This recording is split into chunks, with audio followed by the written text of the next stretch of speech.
Capítulo 6. El viaje a Roma, 1887.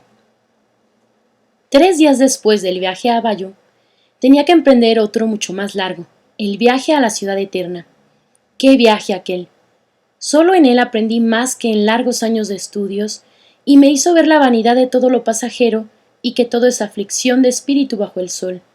Sin embargo, vi cosas muy hermosas, contemplé todas las maravillas del arte y de la religión, y sobre todo, pisé la misma tierra que los santos apóstoles y la tierra regada con la sangre de los mártires, y mi alma se ensanchó al contacto de las cosas santas.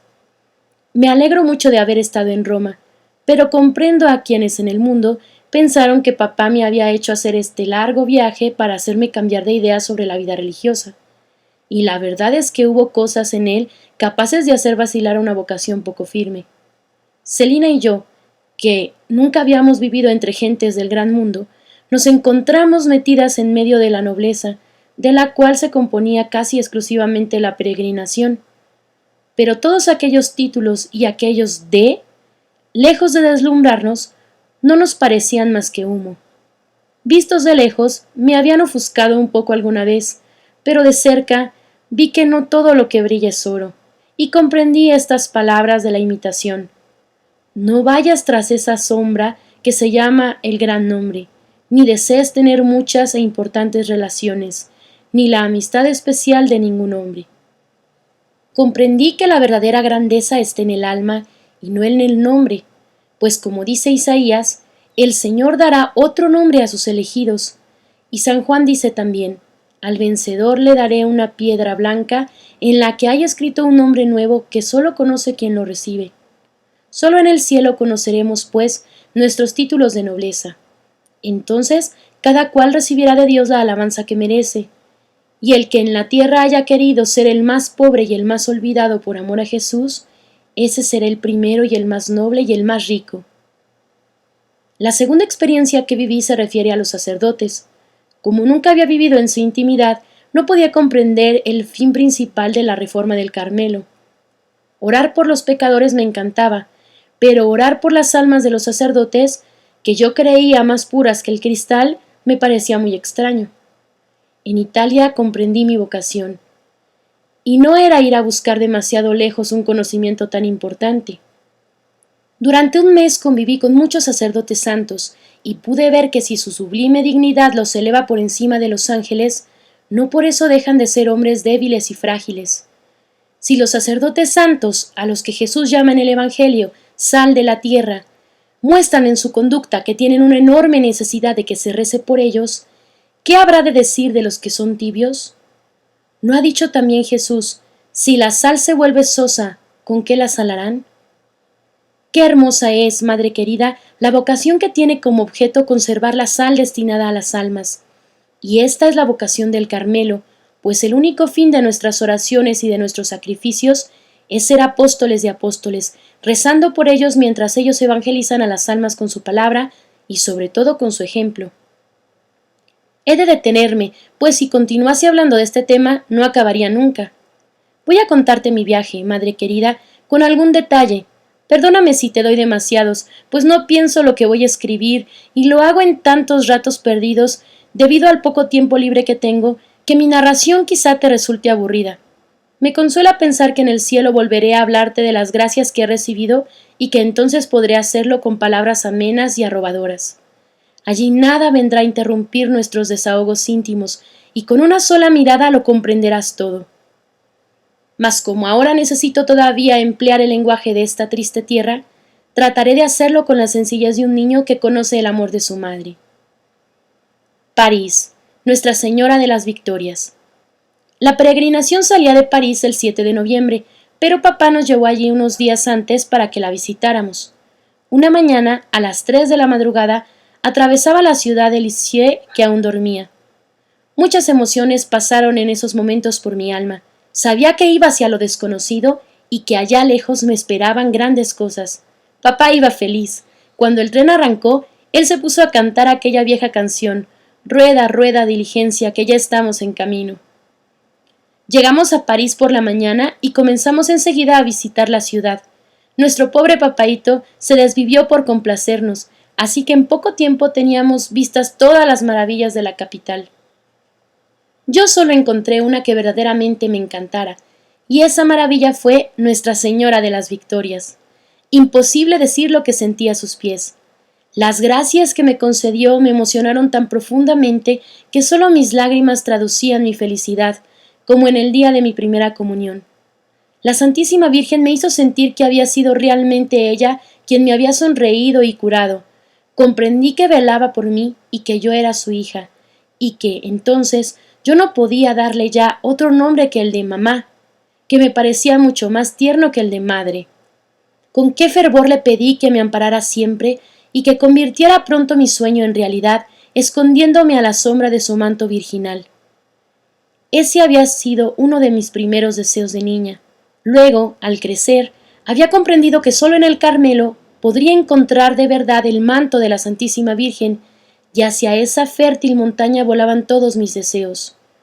Supliqué también a Nuestra Señora de las Victorias que alejase de mí todo lo que pudiese empañar mi pureza.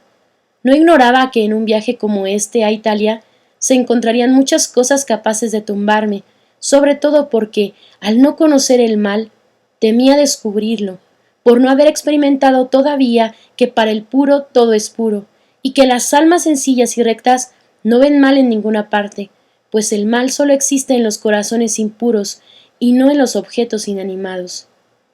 Rogué también a San José que velase por mí. Desde mi niñez le tenía una devoción que se confundía con mi amor a la Santísima Virgen. Todos los días le rezaba la oración San José, Padre y Protector de las Vírgenes. Con esto emprendí sin miedo el largo viaje. Iba tan bien protegida que me parecía imposible tener miedo. Después de consagrarnos al Sagrado Corazón en la Basílica de Montmartre, salimos de París el lunes 7 muy de madrugada. No tardamos en ir conociendo a las demás personas de la peregrinación. Yo, que era tan tímida que no solía atreverme casi a hablar, me hallé completamente libre de tan molesto defecto. Con gran sorpresa mía, hablaba libremente con todas las grandes damas, con los sacerdotes, incluso con el obispo de Coutances, como si hubiese vivido siempre en ese mundo. Creo que todo el mundo nos quería, y a papá se le veía orgulloso de sus hijas. Pero si él estaba orgulloso de nosotras, nosotras no lo estábamos menos de él, pues en toda la peregrinación no había un caballero más apuesto ni distinguido que mi querido rey. Le gustaba verse acompañado de Celina y de mí, y muchas veces cuando no íbamos en coche y yo me alejaba de su lado, me llamaba para que le diese el brazo como el hicié. El señor abad Reveroni se fijaba muy atentamente en todo lo que hacíamos. Con frecuencia le sorprendía mirándonos de lejos. En la mesa, cuando yo no estaba enfrente de él, encontraba la manera de inclinarse para verme y para escuchar lo que decía. Quería sin duda conocerme para saber si yo era realmente capaz de ser carmelita, y creo que debió quedar satisfecho del examen, pues al final del viaje pareció estar bien dispuesto en mi favor, pero en Roma estuvo muy lejos de serme favorable, como luego diré. Suiza. Antes de llegar a la ciudad eterna, meta de nuestra peregrinación, tuvimos ocasión de contemplar muchas maravillas. Primero fue Suiza, con sus montañas cuyas cimas se pierden entre las nubes y sus impetuosas cascadas despeñándose de 1000 diferentes maneras y sus profundos valles plagados de helechos gigantes y de brezos rosados. Cuánto bien, madre querida, hicieron a mi alma todas aquellas maravillas de la naturaleza derramadas con tanta profusión. Cómo la hicieron elevarse hacia quien hizo sembrar de tanta obra maestra esta tierra nuestra de destierro que no ha de durar más que un día. No tenía ojos bastantes para mirar. De pie, pegada a la ventanilla, casi se me cortaba la respiración. Hubiera querido estar a los dos lados del vagón, pues al volverme contemplaba paisajes de auténtica fantasía y totalmente diferentes de los que se extendían ante mí. Unas veces nos hallábamos en la cima de una montaña, a nuestros pies precipicios cuya profundidad no podía sondear nuestra mirada parecían dispuestos a engullirnos. Otras veces era un pueblecito encantador, con sus esbeltas casitas de montaña y su campanario sobre el que se ceñían blandamente algunas nubes resplandecientes de blancura. Allá más lejos, un ancho lago dorado por los últimos rayos del sol, sus ondas serenas y claras, teñidas del color azul del cielo mezclado con las luces rojizas del atardecer, ofrecían a nuestros ojos maravillados el espectáculo más poético y encantador que se pueda imaginar. En lontananza, sobre el vasto horizonte, se divisaban las montañas cuyos contornos imprecisos hubieran escapado a nuestra vista si sus cumbres nevadas, que el sol volvía deslumbrantes, no hubiesen añadido un encanto más al hermoso lago que nos fascinaba. La contemplación de toda esa hermosura hacía nacer en mi alma pensamientos muy profundos. Me parecía comprender ya en la tierra la grandeza de Dios y las maravillas del cielo. La vida religiosa se me aparecía tal cual es, con sus sujeciones y sus pequeños sacrificios realizados en la sombra. Comprendía lo fácil que es replegarse sobre uno mismo y olvidar el fin sublime de la propia vocación, y pensaba, más tarde, en la hora de la prueba, cuando prisionera en el Carmelo no pueda contemplar más que una esquinita del cielo estrellado, me acordaré de lo que estoy viendo hoy, y ese pensamiento me dará valor, y al ver la grandeza y el poder de Dios, el único a quien quiero amar, olvidaré fácilmente mis pobres y mezquinos intereses. Ahora que mi corazón ha vislumbrado lo que Jesús tiene preparado para los que lo aman, no tendré la desgracia de apegarme a unas pajas. Milán, Venecia, Bolonia, Loreto. Después de haber admirado el poder de Dios, pude también admirar el que Él ha concedido a sus criaturas. La primera ciudad de Italia que visitamos fue Milán. La catedral, toda de mármol blanco y con sus estatuas suficientemente numerosas como para formar un pueblo innumerable, la visitamos hasta en sus más pequeños detalles. Celina y yo éramos intrépidas, siempre íbamos las primeras y seguíamos muy de cerca a Monseñor para ver todo lo referente a las reliquias de los santos y escuchar bien las explicaciones. Por ejemplo, mientras él celebraba el santo sacrificio sobre la tumba de San Carlos, nosotras estábamos con papá detrás del altar, con la cabeza apoyada en la urna que guarda el cuerpo del santo, revestido de sus ornamentos pontificales. Y así hacíamos en todas partes, excepto cuando se trataba de subir a donde la dignidad de un obispo no lo permitía, pues en tales casos sabíamos muy bien separarnos de su excelencia. Dejando a las tímidas señoras tapándose la cara con las manos después de subir a los primeros campaniles que coronaban la catedral, nosotras seguimos a los peregrinos más audaces y llegamos hasta lo alto del último campanario de mármol, y tuvimos el placer de contemplar a nuestros pies la ciudad de Milán, cuyos numerosos habitantes parecían un pequeño hormiguero. Bajamos de nuestro pedestal y comenzamos nuestros paseos en coche que iban a durar un mes, y que iban a saciarme para siempre de mis ganas de rodar sin nunca cansarme. El camposanto nos gustó todavía más que la catedral. Todas aquellas estatuas de mármol blanco a las que el cincel del genio parece haber insuflado vida, están colocadas por el enorme campo de los muertos con una especie de estudiado descuido que, para mi gusto, aumenta aún más su encanto. Uno casi se siente tentado a acercarse a consolar a aquellos personajes idealizados que te rodean. Su expresión es tan real y su dolor tan sereno y resignado que uno no puede por menos de reconocer los pensamientos de inmortalidad que debían llenar el corazón de los artistas que realizaron esas obras de arte. Hay una niña arrojando flores sobre la tumba de sus padres. Parece como si el mármol hubiera perdido su pesadez y los delicados pétalos se deslizaran entre los dedos de la niña. El viento parece dispersarlos y parece también hacer flotar el velo ligero de las viudas y las cintas con que las jóvenes adornan sus cabellos. Papá estaba tan encantado como nosotras. En Suiza se había sentido cansado, pero aquí recobró su jovialidad y disfrutó del hermoso espectáculo que contemplábamos. Su alma de artista se reflejaba en las expresiones de fe y de admiración que aparecían en su hermoso rostro. Un señor ya mayor, francés, que no tenía sin duda un alma tan poética, nos miraba con el rabillo del ojo y decía malhumorado, como con aire de lamentar el no poder compartir nuestra admiración: «Pero qué entusiastas son los franceses». Creo que aquel pobre señor hubiera hecho mejor quedándose en su casa, pues no me pareció que estuviera satisfecho del viaje. Con frecuencia se ponía a nuestro lado y de su boca no salían más que quejas. Estaba descontento de los coches, de los hoteles, de las personas, de las ciudades, en suma, de todo. Papá, con su habitual grandeza de alma, trataba de animarlo, le cedía su sitio, etc. En definitiva, se encontraba siempre a gusto en todas partes y era de un temperamento diametralmente opuesto al de su desagradable vecino. Cuántos y cuán diferentes personajes encontramos.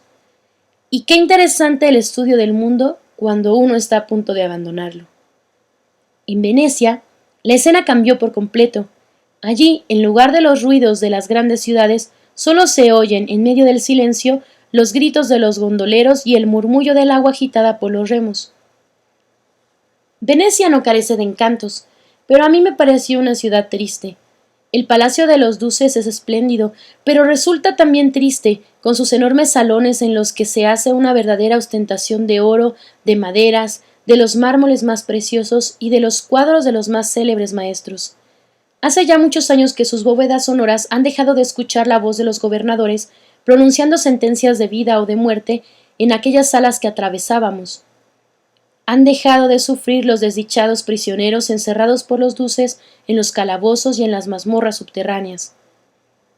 Al visitar aquellas espantosas prisiones me parecía estar viviendo en los tiempos de los mártires y me habría gustado poder quedarme allí para imitarlos, pero tuvimos que salir prontamente y pasar el puente de los suspiros, así llamado a causa de los suspiros de alivio que daban los condenados al verse libre del horror de los sótanos, a los que preferían la muerte. Desde Venecia nos dirigimos a Padua, donde veneramos la lengua de San Antonio, y de ahí a Bolonia, donde vimos el cuerpo de Santa Catalina, que conserva la huella del beso del niño Jesús. Muchos son los detalles interesantes que podría dar sobre cada ciudad y sobre las 1000 peripecias de nuestro viaje, pero sería para nunca acabar, por lo que solo voy a escribir los detalles más importantes. Respiré al salir de Bolonia. Esa ciudad se me había hecho insoportable a causa de los estudiantes que la llenaban y que formaban un auténtico cerco a nuestro alrededor cuando teníamos la desgracia de salir a pie, y sobre todo a causa de la pequeña aventura que me sucedió con uno de ellos. Me alegré de emprender el camino hacia Loreto. No me extraña que la Santísima Virgen haya elegido este lugar para transportar a él su bendita casa. Allí la paz, la alegría y la pobreza reinan como soberanas. Todo es sencillo y primitivo. Las mujeres han conservado su vistoso traje italiano y no han adoptado, como en otras ciudades, la moda de París. En una palabra, Loreto me encantó. ¿Y qué puedo decir de la Santa Casa?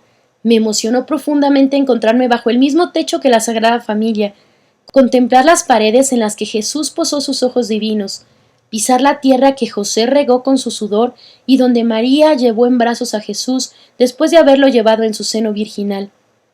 Visité la salita donde el ángel se apareció a la Santísima Virgen. Metí mi rosario en la pequeña escudilla del niño Jesús. ¡Qué recuerdos tan maravillosos! Pero nuestra mayor alegría fue recibir al mismo Jesús en su casa y convertirnos en su templo vivo en el mismo lugar que él honró con su presencia. Es costumbre en Italia conservar el Santísimo en las iglesias solo en un altar, y solamente allí puede recibirse la Sagrada Comunión. Este altar se encuentra en la misma basílica donde está la Santa Casa, encerrada como un diamante precioso en un estuche de mármol blanco. Esto no nos gustó, pues queríamos recibir la comunión no en el estuche, sino en el mismo diamante. Papá, con su finura habitual, hizo como todo el mundo, pero Celina y yo fuimos a buscar a un sacerdote que nos acompañaba por todas partes y que en aquel precioso momento se disponía a celebrar la Santa Misa por un privilegio especial en la Santa Casa. Pidió 2 hostias pequeñas que puso en la patena con la hostia grande. Ya comprenderás, madre querida, cuál sería nuestra ilusión al recibir las 2 juntas la Sagrada Comunión en aquella casa bendita. Fue una alegría totalmente celestial que no se puede expresar en palabras. ¿Qué será entonces cuando recibamos la comunión en la morada celestial del Rey de los cielos?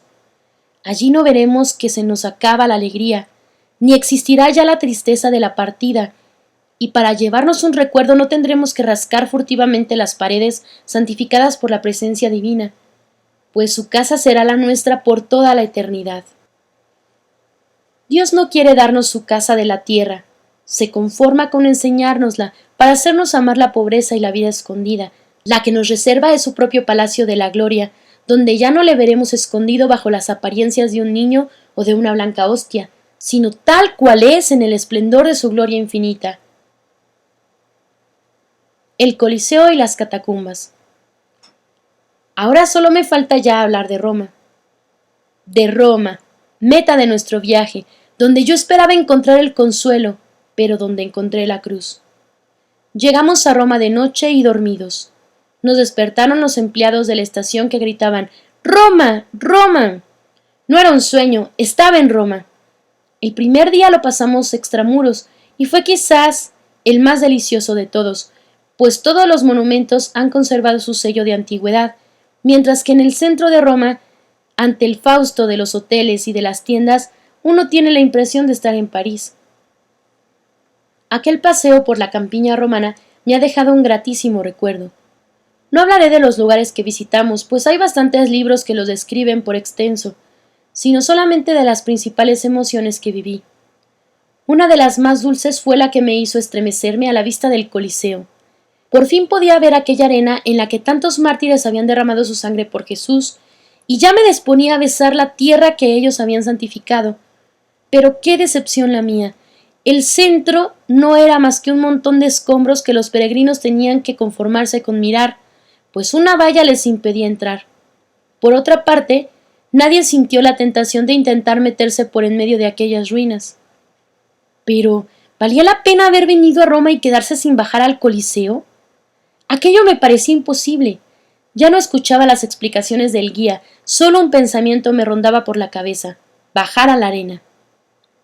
Al ver pasar a un obrero con una escalera, estuve a punto de pedírsela. Afortunadamente no puse en práctica mi idea, pues me habrían tomado por loca. Se dice en el Evangelio que la Magdalena, perseverando junto al sepulcro y agachándose insistentemente para mirar dentro, acabó por ver 2 ángeles. Yo, igual que ella, aun reconociendo la imposibilidad de ver cumplidos mis deseos, seguí agachándome hacia las ruinas a donde quería bajar. Por fin no vi ángeles, pero sí lo que buscaba. Lancé un grito de alegría y le dije a Celina: «¡Ven corriendo! ¡Vamos a poder pasar!». Inmediatamente sorteamos la valla hasta la que en aquel sitio llegaban los escombros y comenzamos a escalar las ruinas que se hundían bajo nuestros pies. Papá nos miraba completamente asombrado de nuestra audacia y no tardó en indicarnos que volviéramos, pero las 2 fugitivas ya no oían nada. Lo mismo que los guerreros sienten aumentar su valor en medio del peligro, así nuestra alegría iba en aumento en proporción al trabajo que nos costaba alcanzar el objeto de nuestros deseos. Celina, más previsora que yo, había escuchado al guía, y acordándose de que éste acababa de señalar un pequeño adoquín marcado con una cruz como el lugar en el que combatían los mártires, se puso a buscarlo. No tardó en encontrarlo, y arrodillándonos sobre aquella tierra sagrada, nuestras almas se fundieron en una misma oración. Al posar mis labios sobre el polvo purpurado por la sangre de los primeros cristianos, me latía fuertemente el corazón. Pedí la gracia de morir también mártir por Jesús, y sentí en el fondo del corazón que mi oración había sido escuchada. Todo esto sucedió en muy poco tiempo, y después de coger algunas piedras, volvimos hacia los muros en ruinas para volver a comenzar nuestra arriesgada empresa. Papá, al vernos tan contentas, no tuvo valor para reñirnos, y me di cuenta de que estaba orgulloso de nuestra valentía. Dios nos protegió visiblemente, pues los peregrinos no se dieron cuenta de nuestra empresa por estar algo más lejos que nosotros, ocupados sin duda en contemplar las magníficas arcadas de las que el guía estaba resaltando las pequeñas cornisas y los cupidos colocados sobre ellas. Y así, ni él ni los señores abates se enteraron de la alegría que embargaba nuestros corazones. También las catacumbas me dejaron una gratísima impresión. Son tal como me las había imaginado leyendo su descripción en la vida de los mártires. La atmósfera que allí se respira está tan llena de fragancia que después de pasar en ellas buena parte de la tarde me daba la impresión de haber estado tan solo unos instantes. Teníamos que llevarnos algún recuerdo de las catacumbas, así que, dejando que se alejase un poco la procesión, Celina y Teresa se deslizaron las 2 juntas hasta el fondo del antiguo sepulcro de Santa Cecilia y recogieron un poco de la tierra santificada por su presencia. Antes del viaje a Roma, yo no tenía especial devoción a esta santa, pero al visitar su casa, convertida en iglesia, y el lugar de su martirio, al saber que había sido proclamada reina de la armonía no por su hermosa voz ni por su talento musical, sino en memoria del canto virginal que hizo oír a su esposo celestial escondido en el fondo de su corazón, Sentí por ella algo más que devoción, una auténtica ternura de amiga. Se convirtió en mi santa predilecta, en mi confidente íntima. Todo en ella me fascina, sobre todo su abandono y su confianza sin límites, que la hicieron capaz de virginizar a unas almas que nunca habían deseado más alegrías que las de la vida presente. Santa Cecilia se parece a la esposa del Cantar de los Cantares. Veo en ella un coro en medio de un campo de batalla. Su vida no fue más que un canto melodioso, aun en medio de las mayores pruebas, y no me extraña, pues el Santo Evangelio reposaba sobre su corazón, y en su corazón reposaba el esposo de las vírgenes. También la visita a la iglesia de Santa Inés fue para mí muy dulce. Allí iba a visitar en su casa a una amiga de la infancia. Le hablé largamente de la que tan dignamente lleva su nombre, e hice todo lo posible para conseguir una reliquia de la angelical patrona de mi madre querida para traérsela. Pero no pudimos conseguir más que una piedrecita roja que se desprendió de un rico mosaico cuyo origen se remonta a los tiempos de Santa Inés, y que ella debió de mirar muchas veces. ¿No resulta encantadora la amabilidad de la santa al regalarnos ella misma lo que buscábamos y que nos estaba prohibido tomar? Siempre me ha parecido aquello una delicadeza y una prueba del amor con que la dulce Santa Inés mira y protege a mi madre querida. Audiencia con León XIII. 6 días pasamos visitando las principales maravillas de Roma y el séptimo vi la mayor de todas, León XIII. Deseaba que llegase aquel día y al mismo tiempo lo temía. De él dependía mi vocación, pues la respuesta que debía recibir de Monseñor no había llegado, y había sabido, madre querida, por una carta tuya, que ya no estaba muy bien dispuesto a mi favor, así que mi única tabla de salvación era el permiso del Santo Padre. Pero para obtenerlo, había que pedirlo. Tenía que atreverme a hablar al Papa, delante de todo el mundo, y simplemente el pensarlo me hacía temblar. Solo Dios sabe, y mi querida Celina, lo que sufrí antes de la audiencia. Nunca olvidaré cómo me acompañó ella en todas mis pruebas. Parecía como si mi vocación fuese la suya. Los sacerdotes de la peregrinación se dieron cuenta de cómo nos queríamos. Una noche estábamos en una reunión tan numerosa que faltaban sillas. Entonces Celina me sentó sobre sus rodillas y nos miramos con tanto cariño que un sacerdote exclamó: «¿Cómo se quieren? Esas 2 hermanas eran siempre inseparables». Sí, nos queríamos, pero nuestro cariño era tan puro y tan fuerte que el pensamiento de la separación no nos inquietaba, pues sabíamos que nada en el mundo, ni siquiera el océano, podría alejarnos una de la otra. Celina veía tranquila cómo mi barquilla se iba acercando a la ribera del Carmelo, y se resignaba a quedarse en el mar tempestuoso del mundo todo el tiempo que Dios quisiera, segura de que un día también ella llegaría a la ribera objeto de nuestros deseos. El domingo 20 de noviembre, vestida según la etiqueta del Vaticano, es decir, de negro y con la mantilla de encaje portocado, y adornadas con una gran medalla de León XIII, que colgaba de una cinta azul y blanca, hicimos nuestra entrada en el Vaticano, en la capilla del Sumo Pontífice. A las 8, nuestra emoción fue muy profunda al verla entrar para celebrar la Santa Misa. Tras bendecir a los numerosos peregrinos congregados a su alrededor, subió las gradas del altar y nos demostró con su piedad, digna del vicario de Cristo, que era verdaderamente el Santo Padre. Cuando Jesús bajó a las manos de su pontífice, mi corazón latió con fuerza y mi oración se hizo ardiente. Sin embargo, la confianza llenaba mi corazón. El Evangelio de ese día contenía estas palabras: «No temas, pequeño rebaño, porque mi Padre ha tenido a bien daros su reino». No, no temía. Esperaba que muy pronto sería mío el reino del Carmelo. No pensaba entonces en aquellas otras palabras de Jesús: «Yo os transmito el reino como me lo transmitió mi Padre a mí». Es decir, te reservo cruces y tribulaciones. Así te harás digna de poseer ese reino por el que suspiras. Si fue necesario que Cristo sufriera para entrar así en su gloria, si tú quieres tener un sitio a su lado, tendrás que beber el cáliz que él mismo bebió. Ese cáliz me lo presentó el Santo Padre, y mis lágrimas fueron a mezclarse con la amarga bebida que se me ofrecía. Después de la misa de acción de gracias que siguió a la de su santidad, comenzó la audiencia. León XIII estaba sentado en un gran sillón. Vestía simplemente una sotana blanca y una museta del mismo color, y en la cabeza no llevaba más que un pequeño solideo. A su lado estaban de pie varios cardenales, arzobispos y obispos, pero yo solo vi globalmente, pues mi atención estaba centrada en el Santo Padre. Íbamos desfilando procesionalmente ante él. Cada peregrino, cuando le llegaba su turno, se arrodillaba, besaba el pie y la mano de León XIII, recibía su bendición y 2 guardias nobles le tocaban por ceremonia, indicándole así que debía levantarse. Al peregrino, pues me explicó tan mal que podría entenderse que era el Papa. Antes de entrar en el salón pontificio yo estaba completamente decidida a hablar, pero sentí que mi valor flaqueaba cuando vi a la derecha del Santo Padre al señor Reveroni. Casi en aquel mismo instante nos dijeron de su parte que prohibía hablar a León XIII, pues la audiencia se estaba prolongando demasiado. Yo me volvía hacia mi Celina querida para conocer su opinión. «Habla», me dijo. Un momento después estaba yo a los pies del Santo Padre.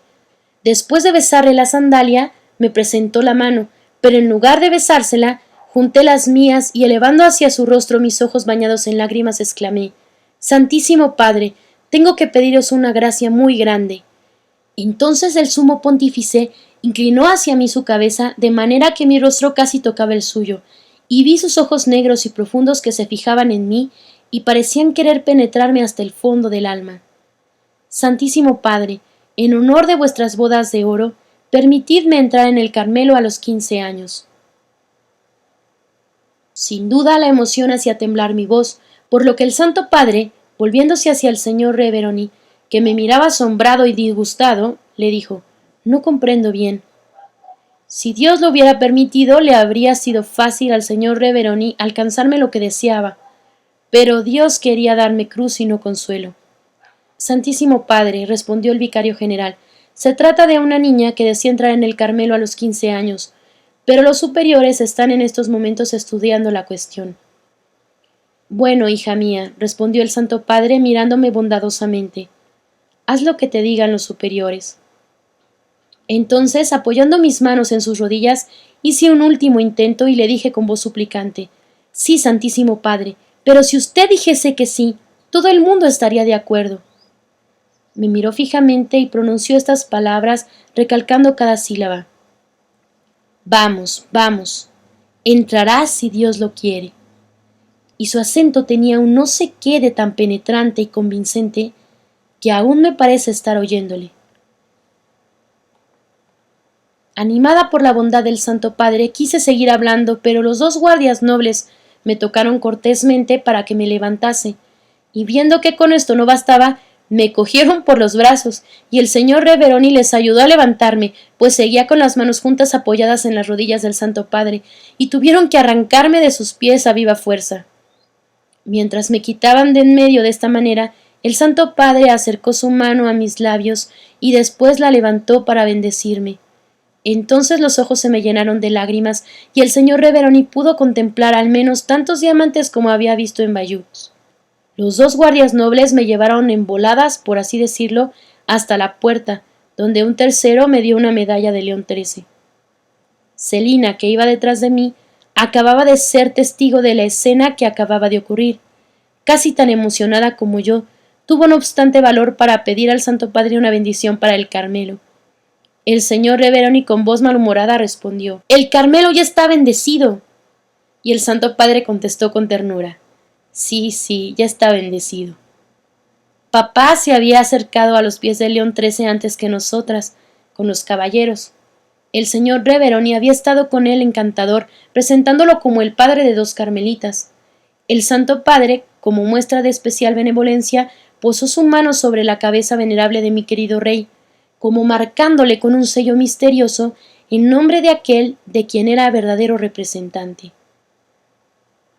Ahora que este padre de 4 carmelitas está en el cielo, ya no es la mano del pontífice la que se posa sobre su frente, profetizándole el martirio.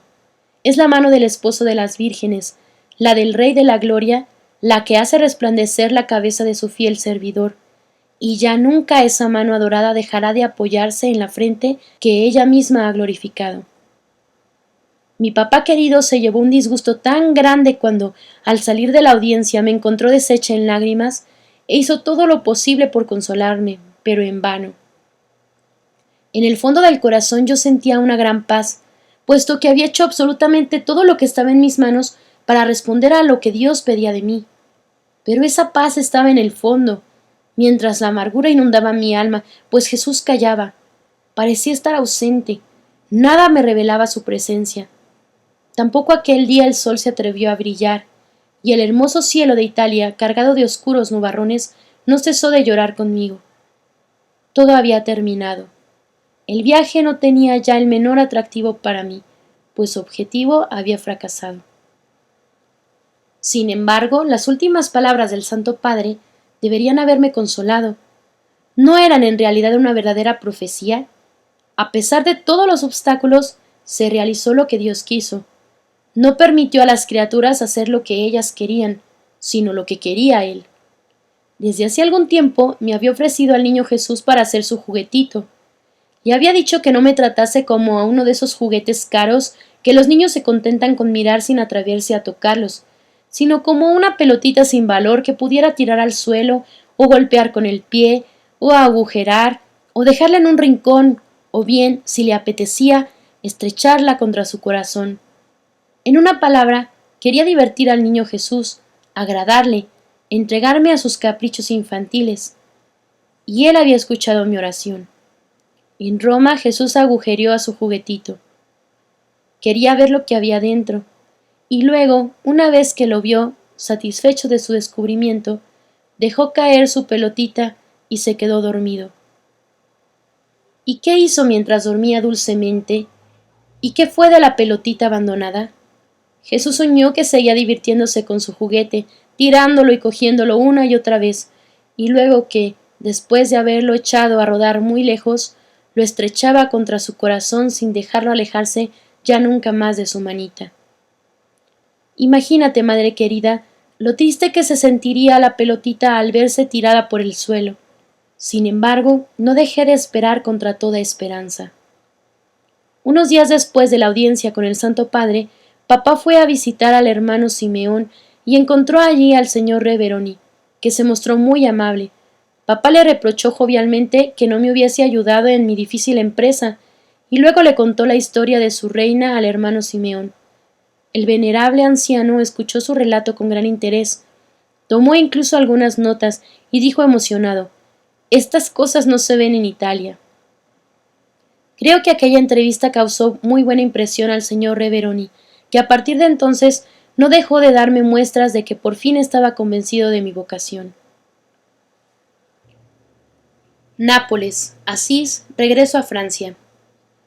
Al día siguiente de la memorable jornada, tuvimos que salir de madrugada para Nápoles y Pompeya. El Vesubio, en nuestro honor, no dejó de meter ruido en todo el día, dejando escapar entre sus cañonazos una espesa columna de humo. Las huellas que ha dejado en las ruinas de Pompeya son horribles y muestran el poder de Dios, que mira a la tierra y la hace temblar, toca los montes y humean. Me hubiera gustado pasearme sola por entre las ruinas y meditar en la fragilidad de las realidades humanas, pero la cantidad de viajeros quitaba a la ciudad destruida buena parte de su melancólico encanto. En Nápoles fue todo lo contrario. La gran cantidad de coches de 2 caballos hizo que resultara espléndido nuestro paseo al monasterio de San Martín, situado en la cima de una alta colina que dominaba toda la ciudad. Lamentablemente, los caballos que nos conducían se desbocaban a cada paso, y más de una vez creí llegada mi última hora.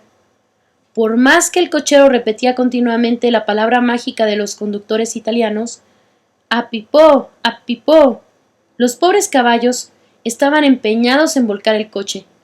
Por fin, gracias a la protección de nuestros ángeles de la guarda, llegamos a nuestro magnífico hotel. A lo largo de todo nuestro viaje, nos alojamos en hoteles principescos. Nunca antes me había visto rodeada de tanto lujo. Y aquí sí que cabe decir que la riqueza no hace la felicidad, pues yo me habría sentido mucho más feliz bajo un techo de paja con la esperanza del Carmelo que entre artesonados de oro, escaleras de mármol blanco y tapices de seda con amargura en el corazón.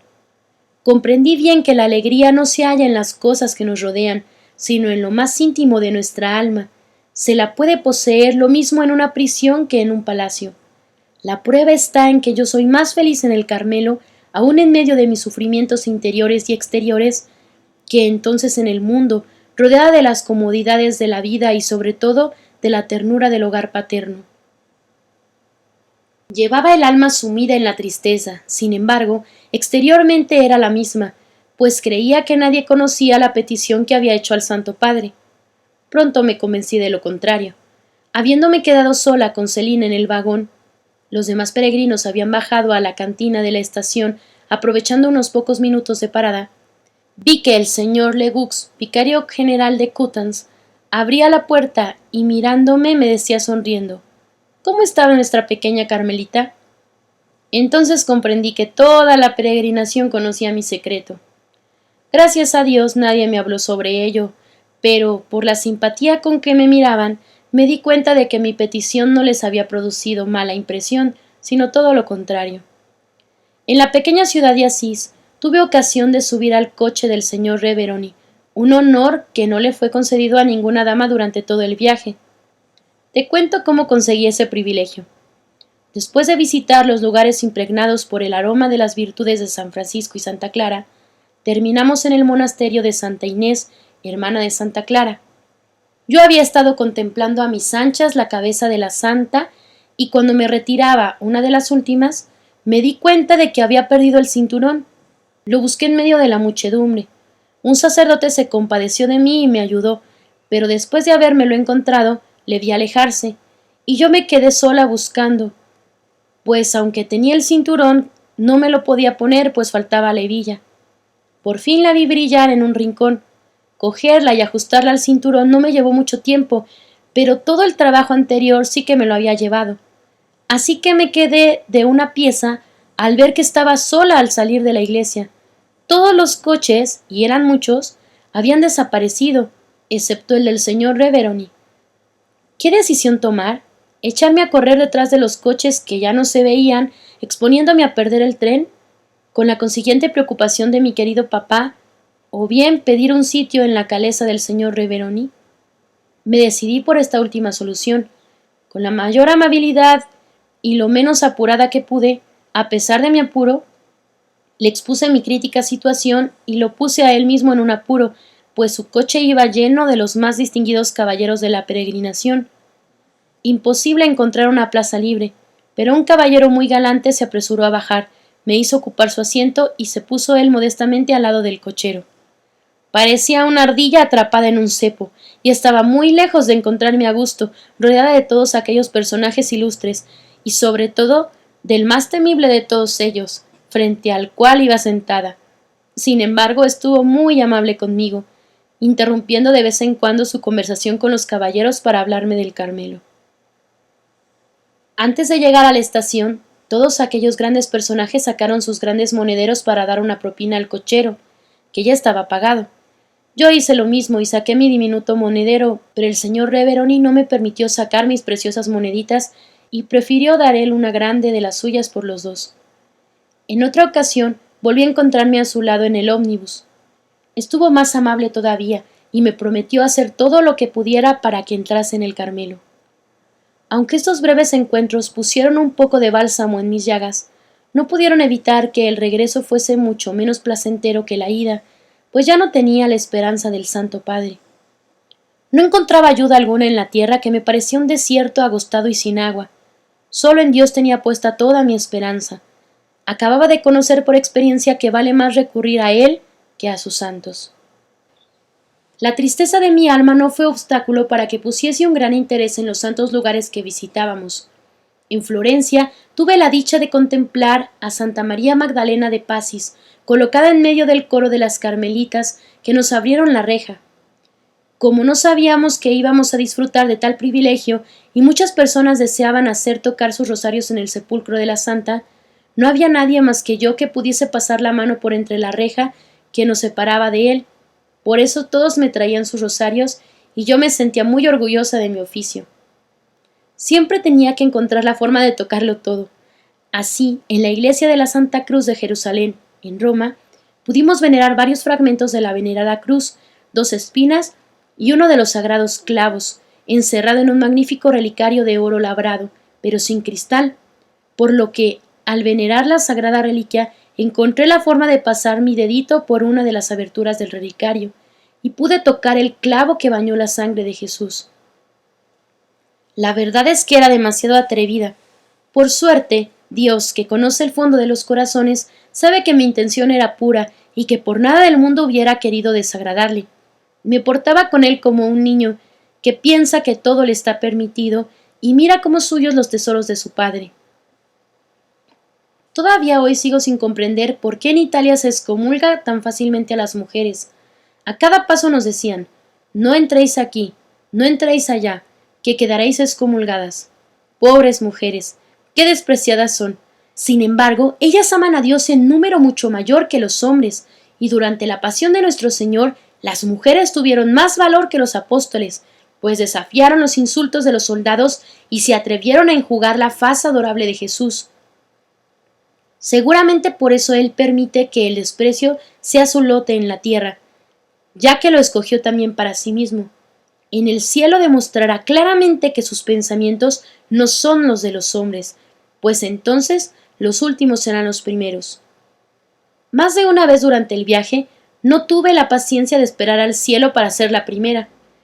Un día en que visitábamos un convento de padres carmelitas, no me conformé con seguir a los peregrinos por las galerías exteriores y me metí por los claustros interiores. De pronto vi a un anciano carmelita que desde lejos me hacía señas de que me alejase, pero yo, en vez de marcharme, me acerqué a él y señalándole los cuadros del claustro, le di a entender por señas que eran bonitos. Él se dio cuenta por mis cabellos, que caían sobre la espalda, y por mi aspecto juvenil, que era una niña. Me sonrió con bondad y se alejó al ver que no tenía delante de él a una enemiga. Si hubiese podido hablarle en italiano, le habría dicho que era una futura carmelita, pero por culpa de los constructores de la Torre de Babel no pude hacerlo. Después de visitar también Pisa y Génova, volvimos a Francia. En el trayecto, el panorama era magnífico. A veces bordeábamos el mar, y la vía del tren pasaba tan cerca de él que me parecía que las olas iban a llegar hasta nosotros. Aquel espectáculo fue debido a una tempestad, y era de noche, lo que hacía que la escena fuese aún más impresionante.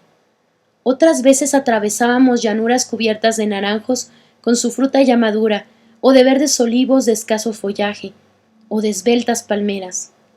A la caída de la tarde veíamos los numerosos puertecitos de mar iluminarse con multitud de luces, mientras en el cielo empezaban a brillar las primeras estrellas. Y a la vista de todas aquellas cosas que yo miraba por primera y por última vez en mi vida, mi alma se llenaba de poesía. Pero las veía desvanecerse sin la menor pena. Mi corazón aspiraba a otras maravillas. Había contemplado ya bastante las bellezas de la tierra, y sólo las del cielo eran ya el objeto de sus deseos. Y para ofrecérselas a las almas, quería convertirme en prisionera. 3 meses de espera. Mas antes de verse abrirse ante mí las puertas de la bendita prisión por la que suspiraba, tenía aún que luchar y que sufrir. Lo presentía al volver a Francia. Sin embargo, mi confianza era tan grande que no perdí la esperanza de que me permitieran entrar en el Carmelo el 25 de diciembre.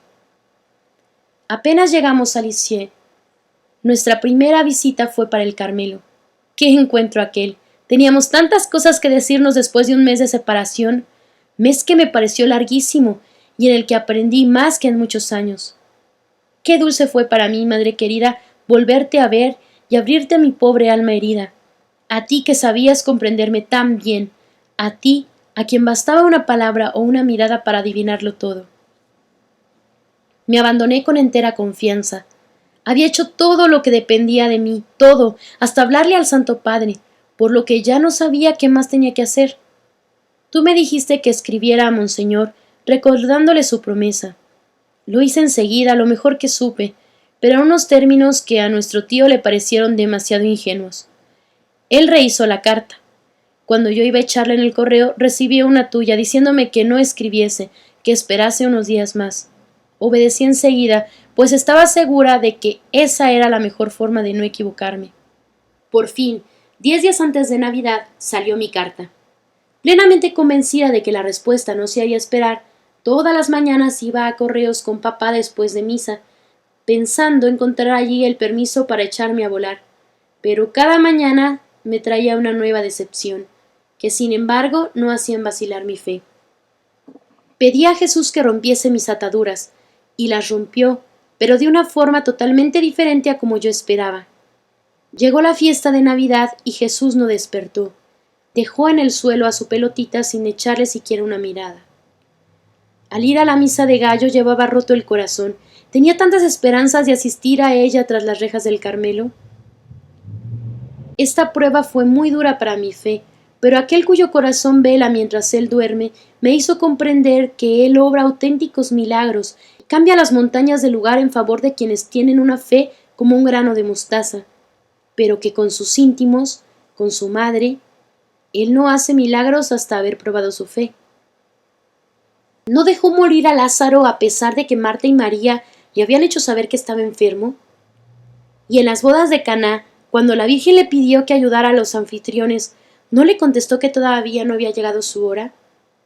Pero después de la prueba, ¿qué recompensa? El agua se convierte en vino, Lázaro resucita. Así actuó Jesús con su Teresita. Después de haberla probado durante mucho tiempo, colmó todos los deseos de su corazón. Por la tarde de aquel radiante día de fiesta, que yo pasé llorando, fui a visitar a las Carmelitas. Me llevé una gran sorpresa cuando al abrir la reja vi un precioso niño Jesús que tenía en la mano una pelota en la que estaba escrito mi nombre. Las Carmelitas, en lugar de Jesús, que era demasiado pequeño todavía para hablar, me cantaron una canción compuesta por mi madre querida. Cada una de sus palabras derramaba en mi alma un dulce consuelo. Jamás olvidaré aquella delicadeza del corazón maternal que siempre me colmó de los más exquisitos detalles de ternura. Después de dar las gracias derramando dulces lágrimas, les conté la sorpresa que me había dado mi querida Celina al volver de la misa de gallo. En mi habitación, en medio de una preciosa jofaina, había encontrado un barquito que llevaba al niño Jesús dormido con una pelotita a su lado. En la blanca vela Celina había escrito estas palabras: duermo, pero mi corazón vela. Y en el barco esta sola palabra: abandono. Ay, si Jesús no hablaba todavía a su pequeña prometida, si sus ojos divinos seguían cerrados, por lo menos se revelaba a ella por medio de otras almas que comprendían todas las delicadezas y todo el amor de su corazón. El primer día del año 1888, Jesús me hizo una vez más el regalo de su cruz, pero esta vez la llevé yo sola, pues fue tanto más dolorosa cuanto menos la comprendía. Una carta de Paulina me comunicaba que la respuesta de Monseñor había llegado el 28, fiesta de los Santos Inocentes, pero que no me lo había hecho saber porque se había decidido que mi entrada no tuviera lugar hasta después de la Cuaresma. Al pensar en una espera tan larga, no pude contener las lágrimas. Esta prueba tuvo para mí un carácter muy particular. Veía mis ataduras rotas por parte del mundo, pero ahora era el Arca Santa la que negaba la entrada a la pobre palomita. Convengo en que debí parecer poco razonable al no aceptar gozosa esos 3 meses de desierto, pero creo también que esta prueba, aunque no lo pareciese, fue muy grande y me ayudó a crecer mucho en el abandono y en las demás virtudes. ¿Cómo transcurrieron estos 3 meses tan ricos en gracias para mi alma? Al principio me vino a la cabeza la idea de no molestarme en llevar una vida tan ordenada como solía, pero pronto comprendí el valor de aquel tiempo que se me concedía y decidí entregarme con más intensidad que nunca a una vida seria y mortificada. Cuando digo mortificada no es para hacer creer que hiciera penitencias, pues nunca las he hecho. Lejos de parecerme a esas almas grandes que desde la niñez practicaron toda serie de mortificaciones, yo no sentía por ellas el menor atractivo. Esto se debía sin duda a mi flojedad, pues hubiera podido encontrar, como Celina, mis pequeños recursos para mortificarme. En vez de eso, siempre me dejé mecer entre algodones y cebar como un pajarito que no necesita hacer penitencia. Mis mortificaciones consistían en doblegar mi voluntad, siempre dispuesta a salirse con la suya, en callar cualquier palabra de réplica, en prestar pequeños servicios sin hacerlos valer, en no apoyar la espalda cuando estaba sentada, etcétera, etcétera. Con la práctica de estas naderías, me fui preparando para ser la prometida de Jesús, y no sabría decir cuán dulces recuerdos me ha dejado esta espera. 3 meses se pasan muy pronto, y por fin llegó el momento tan ardientemente deseado.